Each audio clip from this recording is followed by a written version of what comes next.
Well, Daddy's home after to the day 1 month of a vacation, two guest hosts.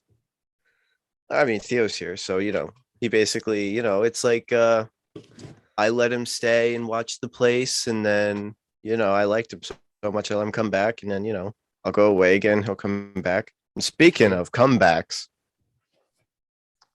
Ethan Rose is here. Who? Exactly. I think my name is actually Andrew Brewer, for your information. I I knew you were coming back for this. I thought about it like all week how I was gonna say it. In like the picture or the thumbnail, I was gonna put like the thing that the MLB's been using for like just like the stock picture. And I was just gonna put the source, but secret's out. And Yeah, I kind of wanted Andrew Brewer on here in disguise, but we'll take the real Ethan Rose. I was gonna wear a sunglasses and mustache to really fool you guys, see if that would have worked. but as Theo and I are well aware, and I'm sure you listening, watching on the Sports Waves YouTube, you would know it was Ethan Rose. It'll come out. Oh yeah, oh The yeah. truth always comes out.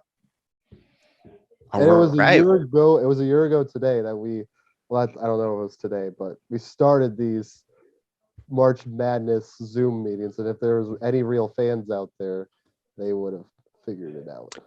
A fun fact, I actually just looked it up. I think it's next Monday. That was the first one. Whoa. Yeah. 1 year celebration One coming year up. anniversary of some horrible takes. Please do not go back and watch. Yeah. I mean, I wonder if anybody remembers that Mick Cronin one with like the witchcraft and all that you thought he was getting into. He might still be getting into it. We'll see. All right, but let's break it down. As you can see from my background, I mean, you may be able to read them. I can't because it's like backwards, but you got all the teams. I think. I don't know, but We I do have a have. bracket. Yeah, I do have the official bracket here. I mean, where do we start? Gonzaga is going to lose. They're not going to win the whole thing. So let's not really press on them. But yeah, after that, let's just go nuts. Yeah, I mean, best week of the year. It's March Madness. If you're going to work on Thursday or Friday, you need to get a new job. Like that, your boss is a bad person. You should be at home on Thursday and Friday from around 11 a.m. Eastern time to around midnight Eastern time. And you should be spending those 13 hours watching college basketball like a red-blooded American. And if you are a part of those unlucky few who have to sit in school or watch it from work, hey, you're still doing the Lord's work from there. Get it, watch those games. They're all going to be good. It's going to be a good tourney this year, especially with the amount of variability we've gotten in the regular season. Yeah, the conference champion week really set the tone. There were some great games. I was watching in class, jumping out of my seat a little bit with some late Texas A&M threes in the SEC tournament, maybe causing a little bit too much noise, getting some professors to look at me. But this is March, baby. This is what we do. So excited. I want to talk about firstly about the teams that missed it and the teams that got in front of those. The big talking point, obviously, tonight, Texas A&M missing the tournament. That was huge, and especially with the amount of like teams, the two teams that everybody's talking about that got over them are Notre Dame and Michigan, which is deservedly so, in my opinion. Especially with Notre you like Dame. Michigan?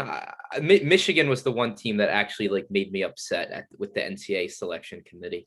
I was upset with Michigan, but I was also upset with Notre Dame just because Texas A&M beat Notre Dame on a neutral court earlier in the season, and in my opinion, that just should just give precedent over it. In my opinion. But how about the fact that Indiana just beat Michigan like a mere 2 days ago, and they put Michigan on the 11 line, and Indiana, who beat Michigan and then beat Illinois the next night, they're on the 12 line playing in to get into the tournament. It doesn't make sense to me. That also is super annoying. And they're facing a really good Wyoming team as well, which is just a terrible way to start your March Madness 2022.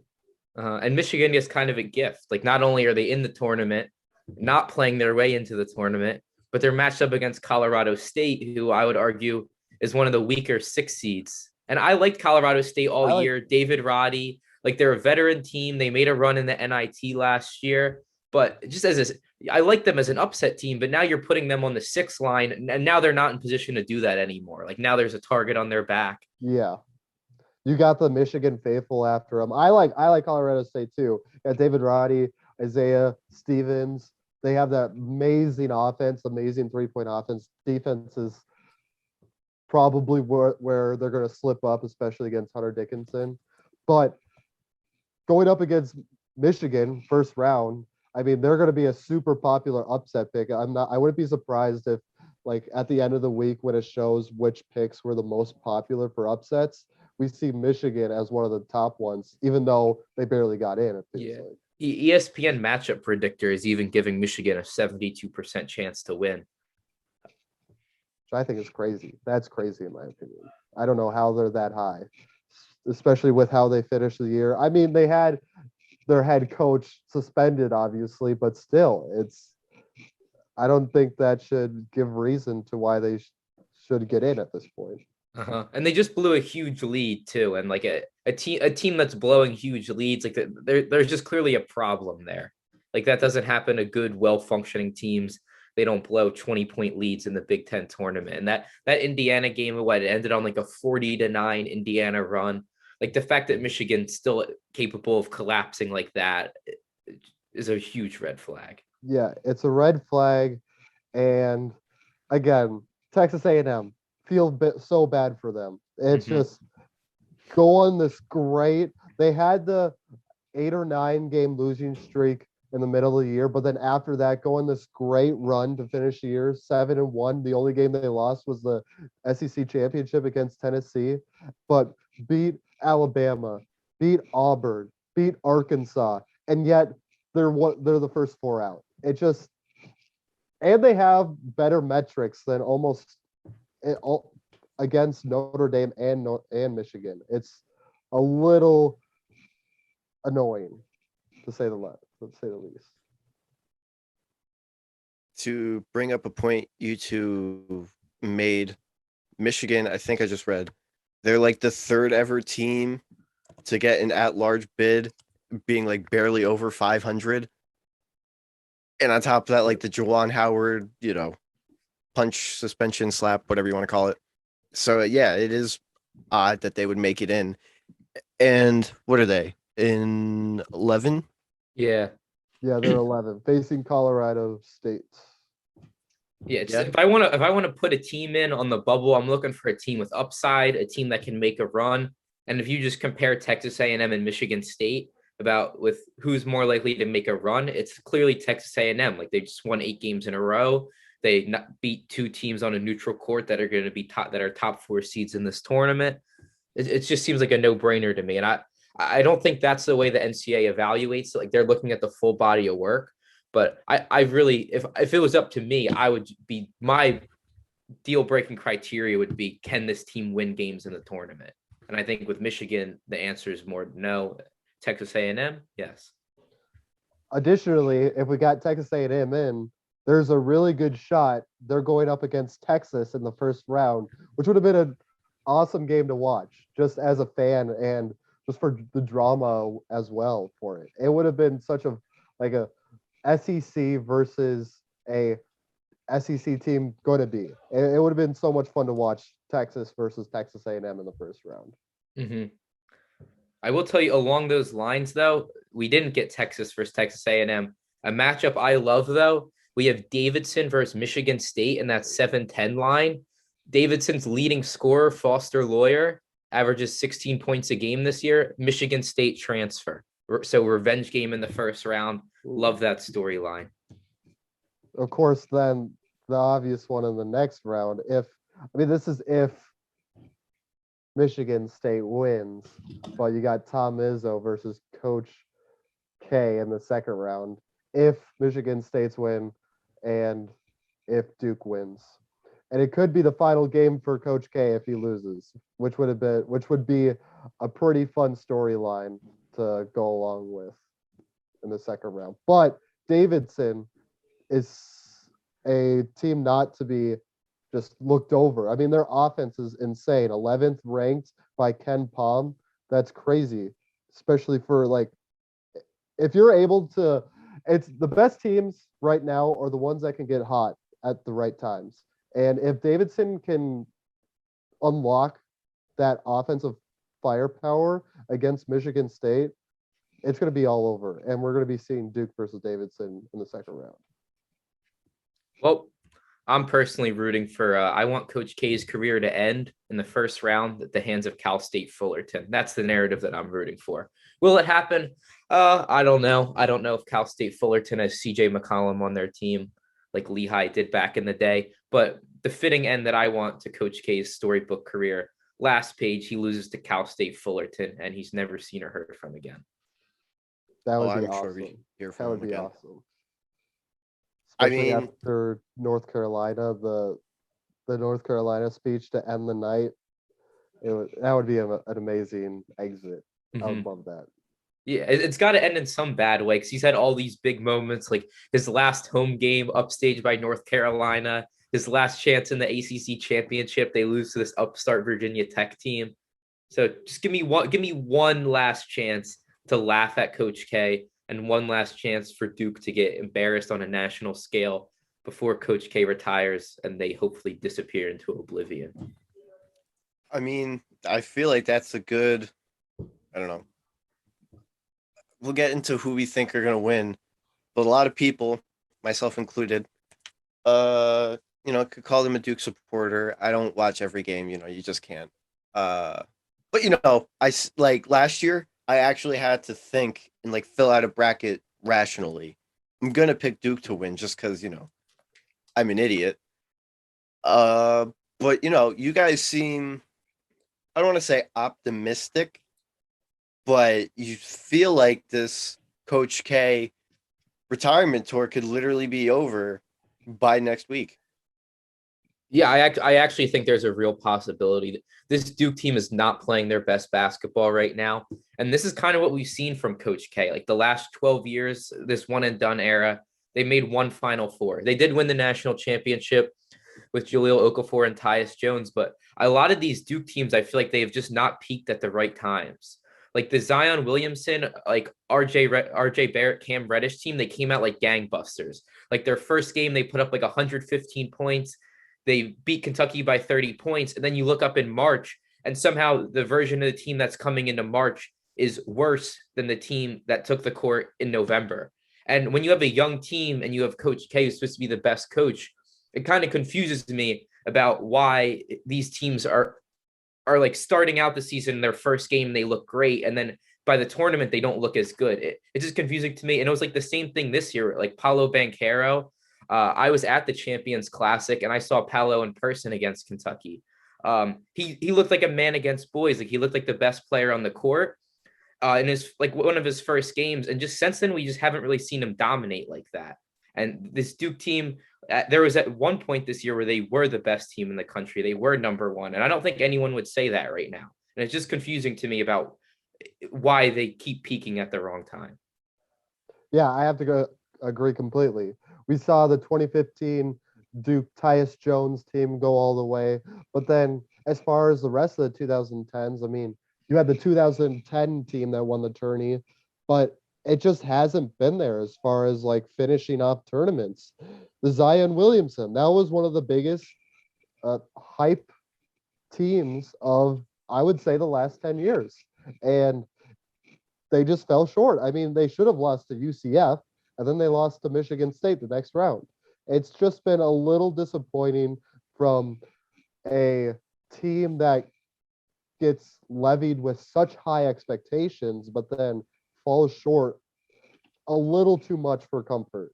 I mean, again, the NCAA tournament provides so many different storylines and so many different teams and players that come out of nowhere. But with Duke, you always kind of expect that they are there, at least at the end, to make a push for the championship. But just hasn't been there for the past couple of years, past couple tournaments. Mm-hmm. And I think I'll say this: the bracket's set up for us to get a Gonzaga and Duke rematch, which is one of the best games of the season. I don't think we're getting it. It feels like that usually happens when we have these matchups that we hype up that we're looking to get in the Elite Eight, and we almost never get them. And I think almost everyone's going to have Duke and Gonzaga in the Elite Eight in their bracket. I don't think it's going to happen. Well, I think I trust Gonzaga more, so I'm more inclined to say it's going to be Duke that's not going to hold up that end of the bargain. But I will go on record, we will not see that matchup in the Elite Eight. Who do you think is going to be there instead of Duke? I really like what I've seen from Texas Tech recently. Like they didn't finish off the Big 12 tournament, but they've been great all year, like 1 games away from home. And I kind of like their draw too, where they'll play Montana State, and then they should get Alabama, Notre Dame, or who else is in the... It's Rutgers versus Notre Dame, and then for the play-in, and then Alabama versus that. So I think that's a pretty good draw for Texas Tech to get into the Sweet 16. And if Texas Tech were to play Duke, I kind of think I would take Texas Tech. Second defensive rating in the country. They're only giving up 88 points per 100 possessions. Mark Adams is picked up right where Chris Beard left off. So I think that's the team that would take out Duke. I would have to agree. If it's on Texas Tech, I think Michigan State has the second best odds as far as taking out Duke. But I would have to agree. I don't think that come, March 2nd, that we're going to see a Gonzaga Duke Sweet 16 or Elite 8. So I was talking to someone after the brackets came out, and I said Arizona was 1 seed. And they were like, since when, does Arizona have this kind of firepower? So, I mean, if people are saying that, admittedly, he doesn't watch any college basketball. Probably he'll watch like the championship game, and that's about it. But so is this Arizona team for real? This Arizona team's super interesting. Like they're very international. I think they start 5 starters from 5 different countries. Like you have Benedict Mathurin from Canada. They got those 2 brothers from Lithuania, which the Tubelis brothers. I won't try to pronounce the first names for the sake of the program. You have Christian Koloko from Cameroon, Umar Balo from Mali, and they even have Pelle Larsson from Sweden. Like these are dudes they're international guys that have been playing against high level competition for a long time. Like they're grown men. They have a new coach, Tommy Lloyd, who comes from that Mark Few tree. So it's a great team. Mark Few's gotten a lot of great teams into the tournament that haven't necessarily gotten the job done. So now Tommy Lloyd is his protege, and we'll see what he can do because he has a great team. Yeah, it's a team that kind of came out of nowhere as far as like projections and predictions for this year. I mean, like you said, Benedict Mathurin has played amazing this year for Arizona, and he's the unquestionable leader on that team as far as offensively and defensively. I mean, their strengths lie with their offense, even though it's going up against a Pac-12 conference that only sees, I mean, Oregon has been good, but just didn't make it. But that only sees USC and UCLA. I mean, Arizona rolled through the Pac-12 in the regular season pretty easily.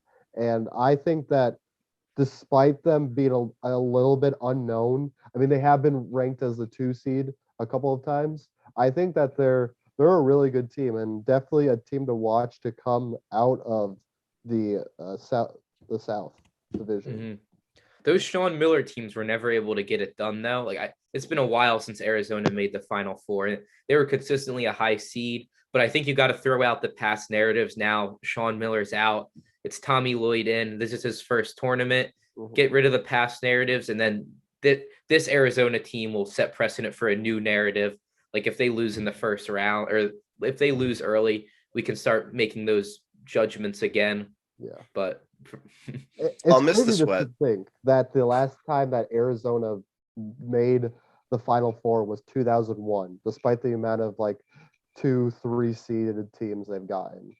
Mm-hmm. It's a little crazy that it's been a really long time since we've seen any team from the West Coast win. But this year, the top 2 seeds are Arizona and Gonzaga. which most people are going to pick that to be the title game. That's not where I would lean, but I hope for the sake of West Coast basketball, they could finally get one done this year.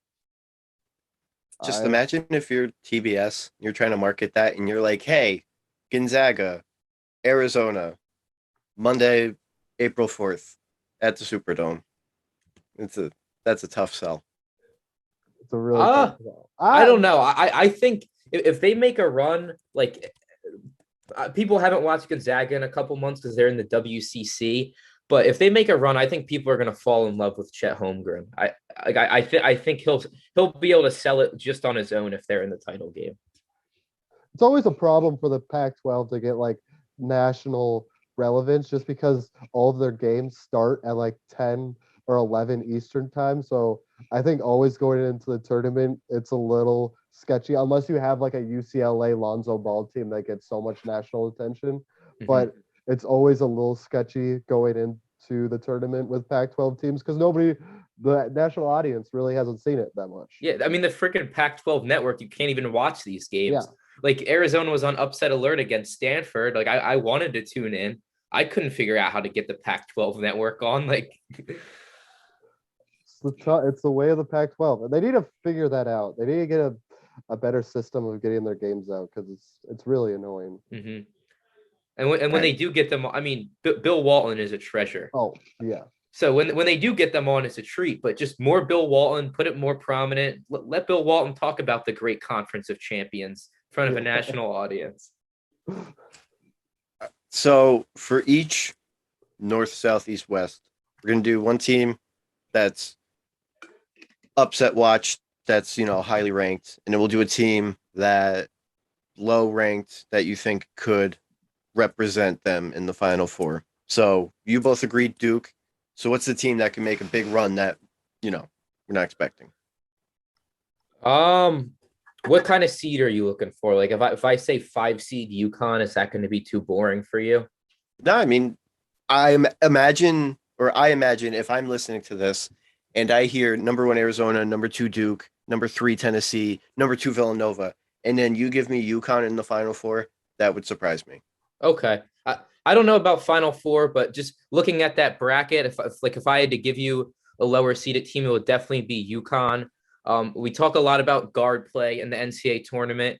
It's very important. UConn has a backcourt. They have 2 senior guards, RJ Cole and Tyrese Martin. They combine for about 30 points a game. They have a good big with Adama Sanogo who can grab some boards and interior presence. And I think that's kind of the formula you're looking for in the tournament. A dominant big, some good guard play. Like Andre Jackson's a pretty interesting player for them. Like 7 points, 7 rebounds, 3 assists.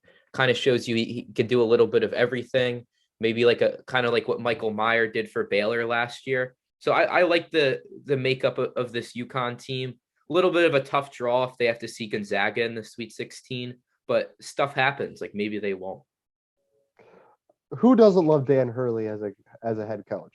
The dude's a national treasure as far as entertainment value goes. I would love to see Dan Hurley make it to. I mean, if he beats Gonzaga, UConn is already going to be prominent across the nation. But I really hope that this UConn team with RJ Cole, with Adama Sanogo, can go far. They're a pretty well-rounded team, both on offense and defense. And with the Tyrese Martin potentially having a good performance or getting hot, especially from 3, I think they have a really good shot of not just getting to Gonzaga, but also beating them. But that's also if Gonzaga isn't hot at the same time, which is a lot to ask. As we know, whether it be basketball, football, baseball, all the sports that I talk about on here, I really don't know what the hell I'm talking about. Generally, I can lead a conversation. Well, I can hit you with these tidbits, but I'm an idiot. So I'm gonna shout out Club Trillion, Mark Titus. Give me Ohio State in the Final Four. Could not name you one player from the team, but that's. Yeah. Do you know who Ohio State's playing in the first round, Steven? Oh, Aunt Jean, not Uncle Jean, Grandma Jean, whatever. No. No, Because Ohio that's a death State. sentence. Yep. Nobody wants to see Loyola Chicago in the first round. Give me the It's a Buckeyes. terrible draw. Nobody wants to see them. No, give me the Buckeyes. You know what? Wow. I'm not guaranteeing it. We're gonna get into some guarantees a little bit later, but I strongly suggest Ohio in your Final Four. Okay. Wow, Steven. That's bold. That's I'm bold. gonna head to Vegas right now. I want to see what odds you can get on Ohio State in the Final Four. All right, so while Theo works on his retirement plan, let's hop down to this. I don't know. Is this considered the West, Kansas? Plus I really should've 2,500. That's You can put a down Midwest. $4 and win 100. Yes, or like I don't know. What do they call like? You said this the South. It's the West, East, South, and Midwest. Oh, okay. As far as So regions. this is the Midwest sector, That's the one with Baylor as the 1 seed or Kansas? Kansas. Kansas. Okay. I already know all like the real college basketball people, all the people like in the sports wave that really follow like the day-to-day college basketball can be like, why is Steven here? Well, like, I don't know. I did it. So whatever. All right. So you got like heavy hitters in this: Kansas, Creighton, Iowa, LSU, Colgate. That was a big, we talked about them a lot last year, right? As an upset team. Yeah, we did. USC, Auburn.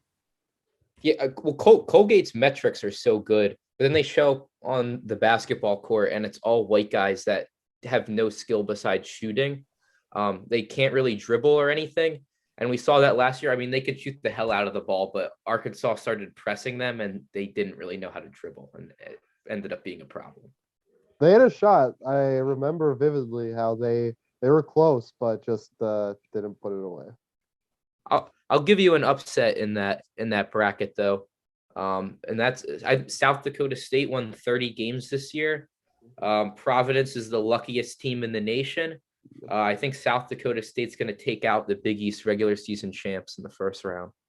I'll take you one further. I think South Dakota State is going to take out Iowa in the next round too. Okay. I don't see Iowa as that. I see Iowa as a very lucky team as well. Just kind of falling their way into the Big Ten conference title. I don't think that when it comes to defense, and then also what we saw last year, using last year as evidence, that they're really a tournament team. I don't think they're a good tournament team. Mm-hmm. Yeah, I think I was going to get a little overrated in people's brackets because of that Big Ten tournament run, but they got pretty lucky with who they faced. Like they faced Northwestern, Rutgers, Indiana, and like Purdue's a decent win, but I think people are going to think that they're the super hot team. But if you like, they struggled to beat Indiana, who's a decent team, but Indiana is also like a 12 seed in this tournament. And I was playing a 12 seed in the first round. Like they could struggle with Richmond and they could struggle with South Dakota State. Like it's totally conceivable. They also just got Keegan Murray went off in the Big Ten He's a tournament. beast. He's easily one of the best players in the Big Ten and in the country. But is that translatable to the tournament? We'll see.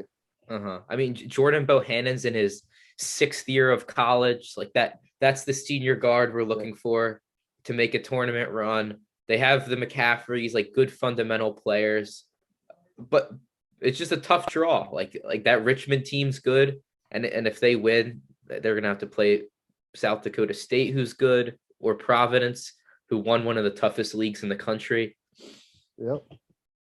Wait, Providence? Isn't Providence in the Big East? Yeah, they won the Big East regular season title. That's what I meant. So an interesting team in this. Interesting just because I feel like they are the epitome of whatever can go wrong does go wrong. That's Preston's Wisconsin Badgers, the 3 seed, facing off against the Fighting Toothpaste and Colgate, as we discussed a little bit earlier. So I want to pick Wisconsin just because, like, I really like the Badgers, but I'm aware enough that I know that they're not going to make it past, I don't know, the second round, just because that's how it goes with them. And I'm curious how you guys think about them. I don't love Wisconsin. I mean, well, Johnny Davis is one of the best players in the country. Brad Davidson is one of the biggest pricks in the country, but that's kind of someone you want on your team. Um, they've beaten some really good teams this year. They've also lost to Nebraska this year, so there's a wide range of outcomes. But a lot of the NCAA tournament is matchups, and I like their matchups at the beginning of the tournament. Like they should beat Colgate, and then that 6-11 game between Iowa State and LSU is like that has like one of the least substance of any of these games. Like I don't believe in any of those teams. LSU just fired their coach Will Wade. Iowa State started the year hot and then kind of just stumbled their way into the tournament because they started the year 12-0. So Wisconsin should be in position to make the Sweet 16 at least. I would agree. The problem I have with Wisconsin is their depth. I mean, their starting five of Johnny Davis, Tyler Wall, Brad Davidson, Stephen Crowell, and Chucky Hepburn plays on regular for they usually go nearly all 40 minutes of a game. And while you see Steven come out every once in a while, it's just all go for those five players. And I don't think it's too reasonable to like ask those players to do the same in the tournament. I don't like their depth overall. I think that they'll make it far. I think they'll beat Auburn in the Sweet 16. But I think if they need, when it comes down to it, and when those top guys get tired, or if any of them even get injured, I think or foul trouble too. Foul trouble is a huge thing. Yeah, foul trouble. I think they're going to be screwed a little bit, just because of their depth and how much they rely on those top five players. So you're not into Auburn making a deep run because I still like them a lot. I think that's the game. That's the game that's giving me the most trouble. The most likely matchup that's giving me the most trouble right now is Auburn versus Wisconsin, because they're they're just different teams. Auburn is scrappy and can play flexible, and Jabari Smith is a great pairing with Bruce Pearl, where Wisconsin's a little bit more formulaic, and they run an offense that works that they tailor to. They play sound defense. They work on their fundamentals well. I think it's going to be a very interesting game to watch if it comes down to it, because they're two very different teams and both very good if they can unlock some of that potential.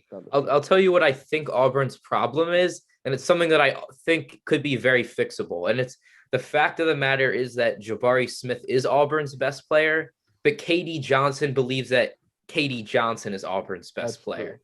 Yeah. He killed them. He shot 0 for 14 in the loss to A&M, which he can't shoot that bad again. So hopefully he got that out of the way. But there's still been a couple times this year where Auburn's been down late, and it's like, give the ball to Jabari Smith. Jabari Smith can create whatever shot he wants by shooting over people. And for some reason, Auburn's down and they need a bucket, and it's like KD Johnson like dribbling in circles and getting nothing done. So I think Bruce Pearl has 1 week. Tell KD Johnson, you're not our best player. Jabari Smith is our best player. And in fact, KD Johnson, you're probably not our second or third best player, because we have Wendell Green and Walker Kessler. Like, just play your role. Like, you can do some good things for us. Yeah, you're good in your role. But you're right. Those losses to Arkansas and Florida and then Tennessee, KD Johnson, it's like, what are you doing? Mm-hmm. Jabari Smith is on your team. But I don't know. I still like him. It's going to be an interesting matchup, to say the least. Yeah, Jabari Smith and Walker Kessler. How do you score on that? It's just so much length inside. All right, give me the team that's a high seed on Upset Watch. Give me the team Cinderella story. If I have in the Midwest, if I have to pick a upset watch, it would probably be Providence, like we've talked about. And Cinderella story. Also, like we talked about, I would go with South Dakota State. Or maybe Creighton. I kind of like Creighton as well. I concur.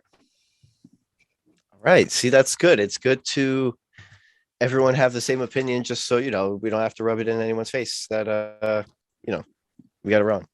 All right. So we kind of talked about Gonzaga. So we'll go back to them. Oh, we also talked about Duke. All right. So let's go bottom left of bracket. Got Baylor, Kentucky, Purdue, Texas, UCLA, North Carolina, Marquette.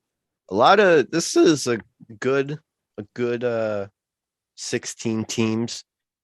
Yeah, I think this is the best quadrant for sure. And it was the last one revealed. And I remember I was like thinking in my head, like what teams are left. And there was a lot of good teams, and they're all in here. Like you have Baylor, Kentucky, Purdue, and UCLA, who I could conceivably see all of those teams reaching the Final Four if they were all in different brackets. But of course, they're all in the same bracket.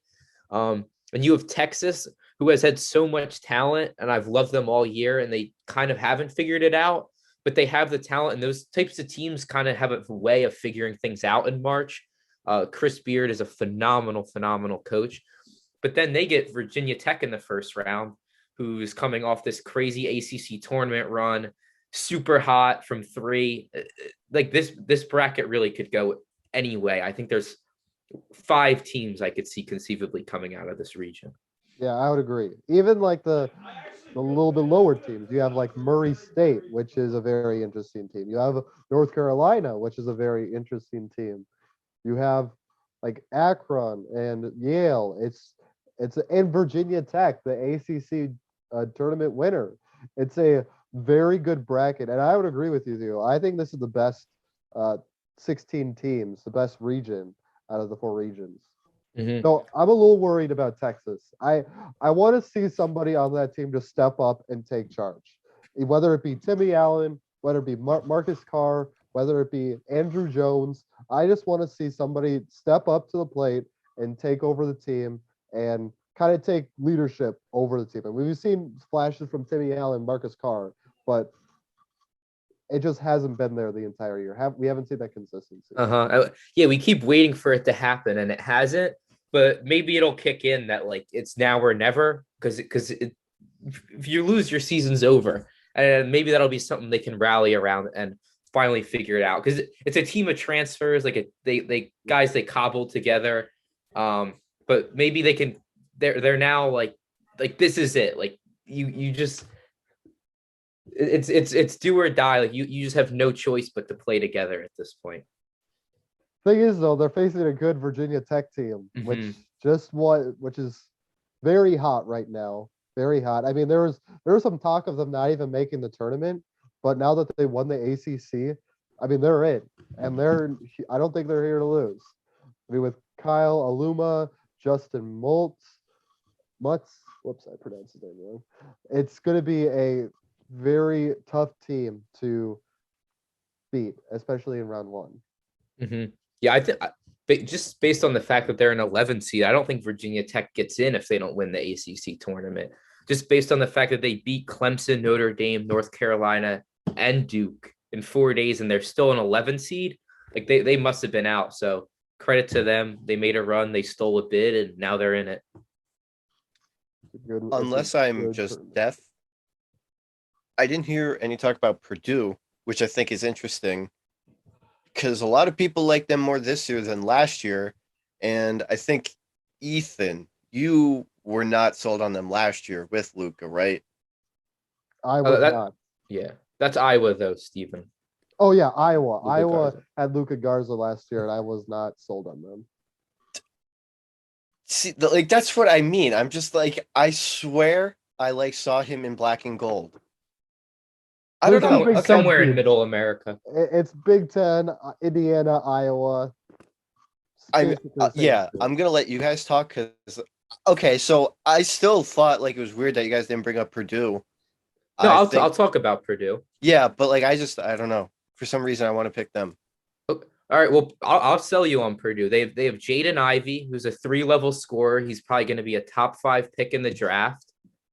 So that's one reason. A second reason is I don't know if you're familiar with him, but I think this is someone people will fall in love with in the tournament, and that's 7'4" Zach Edey, who is just an absolute monster. Like he's just humongous. When he gets positioned in the post, it's over. He shoots 66% from the field. He's a beast. Travion Williams is back, who I was their best player last year. He's a senior. He's kind of taken a reduced role with Ivy breaking out, but he's a deadly third option. So this Purdue team can get you in a lot of ways. And like I said, they're a team that I probably would have picked to go to the Final Four if they were in another bracket. Yeah, 100%. And coming off of their early season performance where they beat North Carolina and Villanova in back-to-back games, I mean they were riding high at the beginning of the year, and a little bit of some mid-season struggles against Michigan State and Wisconsin, but their offense is no joke. Trevion Williams, Zach Edey, Jaden Ivey, great trio of player, and then you have Stefanovic as well to add to that. It's a very good offensive team. It's whether or not I think, in my opinion, if their defense can hold up to the rest of the competition. Mm-hmm. Yeah, I mean, we haven't talked about St. Mary's yet, who has beaten Gonzaga this year. This region is crazy. Like we have Kentucky still to discuss, and the defending national champs Baylor. It's really crazy how much talent they stacked into this region. It's the best region by far, in my opinion. As far as seeding goes, it's crazy. You have North Carolina who went on a late season run. Baylor, defending champs, like you said, a whole new look, kind of a new look team, but still just so good. Scott Drew leading that. You have Kentucky. It's going to be a hard bracket to make it out of, and I think there's a good shot that whoever wins the bracket will be in the national championship. I'm still surprised that Luka Garza went to Iowa. I don't know why. I don't know. Crazy. All right, so I'll make a prediction here. I think San Francisco is going to go to the Sweet 16, which really contradicts that I just said how I liked Purdue, but I don't know. That's my feeling. No, so you think they'll beat Kentucky? Dude, okay. Last night, I don't remember where I was. So this isn't an excuse for my actions today, but yeah. And I kind of dumb at reading and my printer didn't really work. Okay, so maybe not San Francisco, but I like them to win. So I'll say that's my upset team to be on the lookout for. Let's go Dons. Let's go Dons. Hey, they're a new team. They're a fun team. Why not? Why not Dons? Mm-hmm. Dude, and UCLA is in this bracket too, which we saw them make a crazy run in last year's tournament. And they basically have everybody back. I mean, they were kind of disappointing in the regular season, but they're a team that I think could absolutely turn it on here. They have the talent and basically the same team. Why couldn't they? Mm-hmm. Why couldn't they? It's a crazy good bracket where literally every team has the necessary talent to make a run in the tournament. All right. Look at Murray State. I really like Murray State, but then they're putting this into this one, and it's who knows? Yeah, Murray State went 30-2, and they're probably the 8th best team in this bracket. Yeah, so it seems like this one will be pretty chalk. I don't know if you guys have any take of an upset that would surprise anyone. No, because I really like all these good teams, but I mean that's March Madness. You think all these teams are good, and then some of them show you they're terrible. But Virginia Tech over Texas, that's not a crazy upset, but that seems feasible. And I don't know, St. Mary's could get into a little trouble if they have to play Indiana. I think the biggest or the most likely upset is going to be Virginia Tech versus Texas, just as far as who's hot right now. But I think Purdue and Baylor are the two best teams in this region, in my opinion. Though Kentucky is still super good. Mm-hmm. I don't know. Kentucky's just so dependent on Oscar Tshiebwe, and that kind of worried me in that Tennessee game. Is he was in foul trouble, and like when he was on the bench, they just could not figure anything out. And they brought Kellen Grady over, who averaged like 18 points a game at Davidson, and you'd think he could be a lead scorer, but he kind of only shoots threes. Like he shoots like 8 field goals a game, and like 6.5 of them are threes. So that's kind of all he's doing. Like Ty Washington's pretty good, but he's also had some terrible games this year, which is not what you want. It's like a possibility of your lead guard putting up a stinker. So I don't know how I feel about Kentucky. I think they're good. I don't know about Final Four good.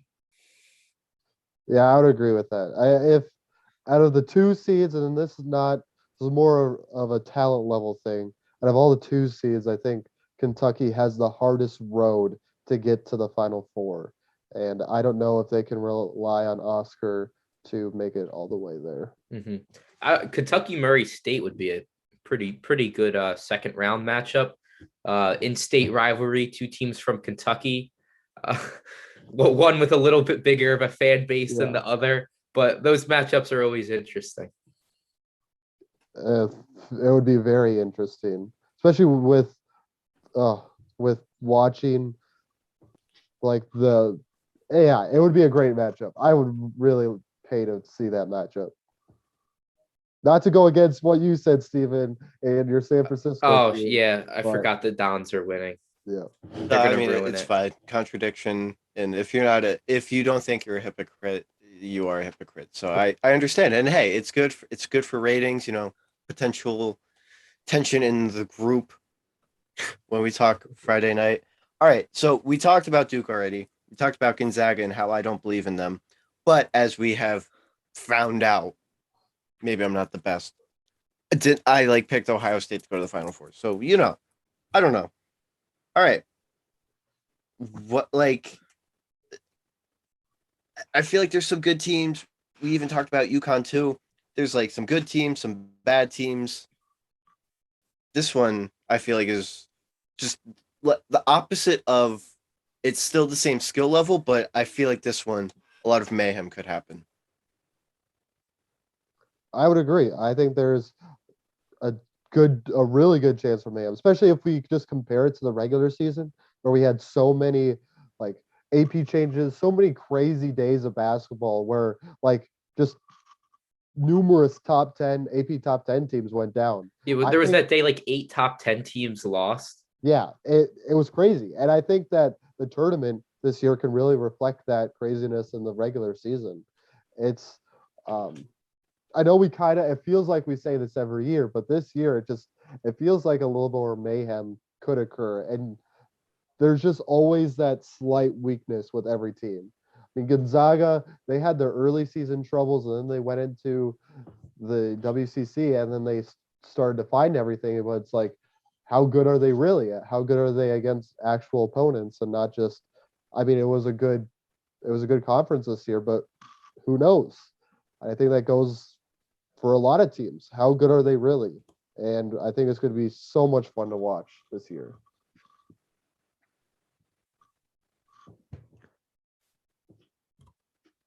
Yeah, I this one. I keep looking at it and I'm remembering what you guys said a little bit before. Literally, I look at this right now and I'm like, hey, why not Vermont? But I also like Arkansas. So this one, I feel like it'll be a lot of pencil someone in, scratch them off, and just like that, filling this thing out. Okay, I have a question for you guys. Who is your player to watch for this tournament? Can't miss player. You got to watch him for this tournament. Or I'll throw a mid-major guy out. It's Jordan Walker at UAB, who averages 20 points a game. Had a really impressive run in the CUSA tournament, and I always like those mid-major guards that score a lot. And I think he has the potential to lead UAB into like a Sweet 16 or Elite Eight type of run. So that's someone I definitely want to watch, and I think everyone else should be paying attention to as well. I'm gonna kind of take the easy way out. I'm gonna go with somebody who's probably gonna be, I don't know, top 3 pick. Theo said he saw him in person this year. I'm gonna go with Paolo. I just want to see, every game at Duke is a big game, blah blah blah. But these are the big games. You want to see how they perform. And like you guys said, Duke has had so much disappointment in especially recent memory. And when they had one of the best college basketball teams ever assembled, that was a disappointment. This obviously they don't have the talent, but let's see what he can do if he is really gonna be a top 2 pick in the draft. Mm-hmm. Yeah, that's a really interesting thing, like a narrative for this tournament too, is we've had like the top freshmen in past years. It's been like Anthony Edwards, Markelle Fultz, like not really tournament guys here. We have Jabari Smith, Chet Holmgren, and Paolo. Those are probably your top 3 picks in some type of order. And all 3 of those teams have been ranked number 1 at some point this year. They're all top 2 seeds. So you have top freshmen that are like on teams with a legitimate chance to win the national title. And we've seen some guys come up a little short. Like last year, the bracket kind of opened up for Cade in Oklahoma State, and he kind of just wasn't ready, lost to Oregon State. So it's kind of tough because it's usually senior guards that are leading teams in the tournament. But every once in a while, there's a freshman that's just special and can just carry his team. I think that like Jalen Suggs was kind of like that last year. I'm interested to see is Jabari Smith, Chet Holmgren, Paolo. Can one of those guys do that? Yeah, who's going to be the star of this year's tournament? You had Tyus was a star. We kind of talked about that 2015 Duke team. We had last year, we had Jalen Suggs kind of take over the tournament. It's going to be who is that star. And then going on, I kind of want to go opposite of UAB to Houston and talk about Kyler Edwards, who has been lighting up the box score lately and has been a fantastic player for Houston. I'm kind of excited to watch him play. I really enjoy his tenacity and his almost like willingness to just dive everywhere for balls. I'm excited to watch him. All right, let's totally switch gears. Thursday, we have 16. Thursday, Friday, 16 each. Saturday, Sunday, 8 each. So what is, like Theo said before, 11 a.m. to about 12:30 Eastern. What I'm going to do, right? I'm going to wake up. You have to hydrate. Even though you're not playing in it, you have to be hydrated because that is as much of a toll as this takes on the players and their bodies. If you're going to watch college basketball for 13 hours, what that does to your mental health, your physical health, just like you feel like you've been through something at the end of it. So you have to hydrate. You have to eat during those first games, right? You can't do this a little bit here, a little bit there. No, you have to eat during the first game. Now, here's where I'm going to get a little out there. You do not eat until about 6 o'clock. I'm sure you can snack and whatever, but do not eat a meal or a hearty snack in between them. And then, when you get into those late games, those 10 o'clock tips, those teams that, I don't know when they're going to play, but if you're going to watch like Montana State, all bets are off. Just hydrate throughout the day, get a sports drink in you. Yeah, I also like switching rooms when I watch. Obviously, during non-opportune times, like I'll go in the living room for half, and then I'll come in my room for like the other half, and that's the best way. It's always a struggle too to try to set up as many screens as you possibly can, because you get like sometimes 2, 3, 4 games going at once.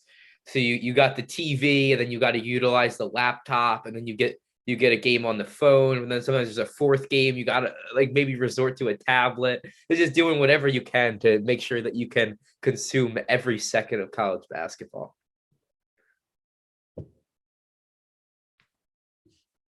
Oh, Gary Sanchez is on the Twins now. Not that this is, about baseball, but I personally love the I don't know if you guys have this because you're both from the East. Well, of course you guys. It's a it's a Buffalo, New York thing, but Buffalo Wild Wings has half-price wings on Thursdays, and with the first couple of games on Thursday, I am definitely going to order some Buffalo Wild Wings to savor me over and get me through the day. Oh, and if this, Can we get sponsored? Can we get a promo code Buffalo Wild Wings, please?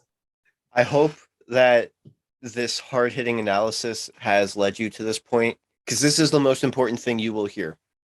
Do not go to Buffalo Wild Wings on Thursday or Friday or Saturday or Sunday. If you are not there like 4 hours before they open, you will wait 8 hours, miss every game, and eat like a cold wing. Do not go there.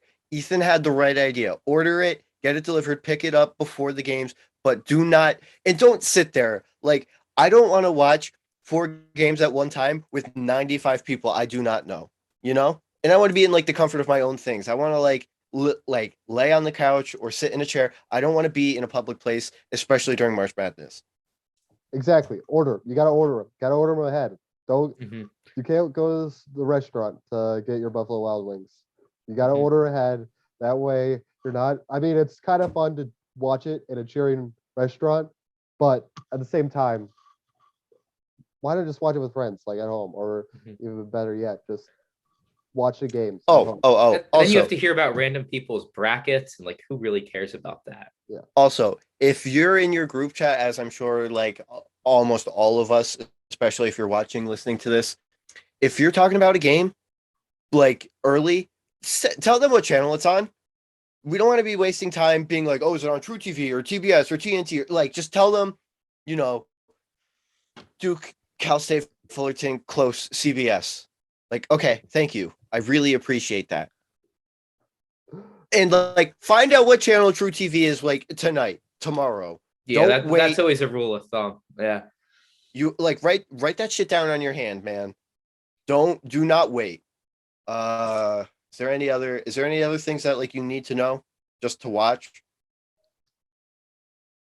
Gotta time your bathroom breaks at the right time. Gotta get those bathroom breaks in early. Yeah, but now with phones, it's a lot better.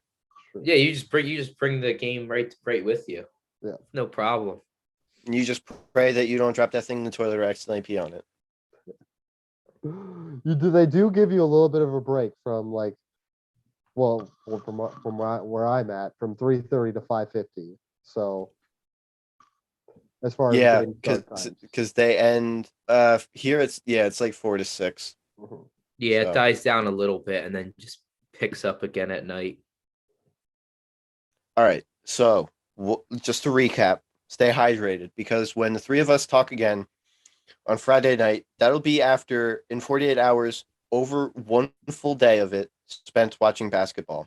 So we will be hydrated. My bracket will still be perfect. We won't be totally like bloated. Probably heartburn, but not like, I need to throw up because I ate so much. All right. Now, before I let you two go, let's get back to what actually matters. I'm going to let you talk about your Final Four and who's going to win. But a popular bet, whatever, especially like when you're some tiebreakers for some websites. So give me the combined number from seeds in your Final Four. I'll let you guys. I don't even know if you have a Final Four yet. But mine is 9. Okay. It's 10. It's 10. Mine is 8. So I'm a little more chalk, but I think that's going to change a little bit as the week goes along. At the moment, it is 8. So I'm just gonna go price. Oh no, because then I can't go over. I'm gonna go. That's actually definitely gonna change. It's 13. Right now 8, but it's gonna change. Because I haven't really looked totally, but I'm gonna say 13 right now. I will change this 10 times before Thursday. But right now I have Gonzaga, UCLA, Tennessee, and Auburn. Right now I have Gonzaga, Purdue, Arizona, and Wisconsin. I'm gonna go Duke, Ucla, Kansas, Ohio State. That's No. probably over the 13 I said because 3 of them was 13. But I still don't know why Ohio State is the pick here, Steven. that is we're gonna call them the Todd. They're the team of destiny. Oh, I actually forgot. All right, enough about me and my stupid things. What I've always wanted to do, but I've never done. Sometimes we guarantee things, and then I don't write them down, so then I can't press people. I want all 3 of us give a guarantee. I'm gonna write it down. Then we're gonna see if it comes to fruition. It can be about one game, one player, one whatever, the whole tournament. I don't care. But give me a guarantee. Okay, all right, I have a guarantee. An SEC team will make the Final Four. Out of Tennessee, Auburn, and Kentucky, I think one of them gets it done. I don't know if that's an extreme hot take, but none of them are 1 seeds, so I feel good enough putting that out there.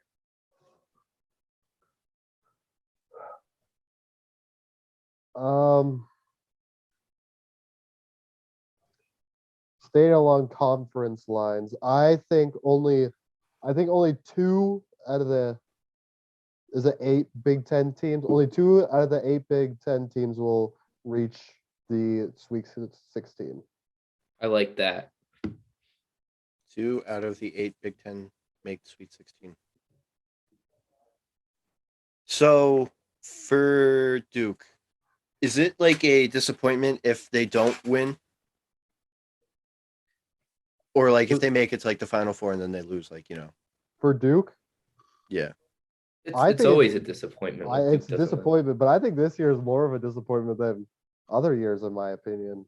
Coach K's last year, they got to go far. This is got to go out on a bang, and if they lose again, even to Michigan State, which would be super embarrassing but super funny at the same time, it's going to be pretty tough. All right. Well, then I am guaranteeing the Duke Blue Devils will not be a disappointment this year. Writing it down. Duke won't disappoint. Love the hat, Steven. Where'd you get it? So when I was, what was that year that they lost as the 2 seed on the first Friday?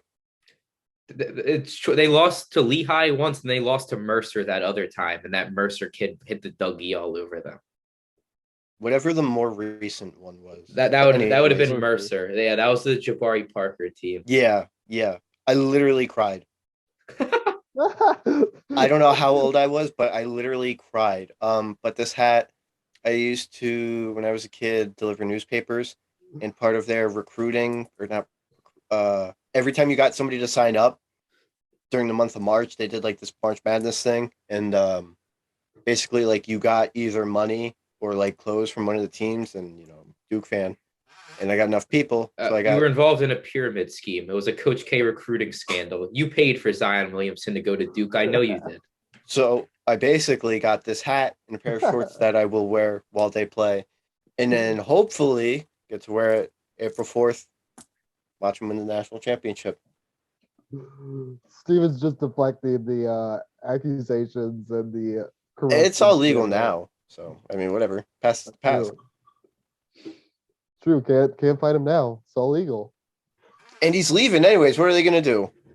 I don't know. You thought you were delivering newspapers, but you were actually getting Mama Williamson a new house. Oh yeah, all the way from New Jersey. I mean, hey, every little bit counts. So Theo might be back just to talk a little NBA. Oh, also Tom Brady, living piece of garbage. I can't believe he's back. I'm also surprised they waited this long to bring it up. And please, nobody answer that. I don't want to talk about that. But yeah, maybe he'll round up some of the gang. We'll talk about some NBA, some NFL, and then the 3 of us will be back. I don't know. We'll record a Friday night. I don't know if I'll release it Saturday morning or Friday night right after. I don't know.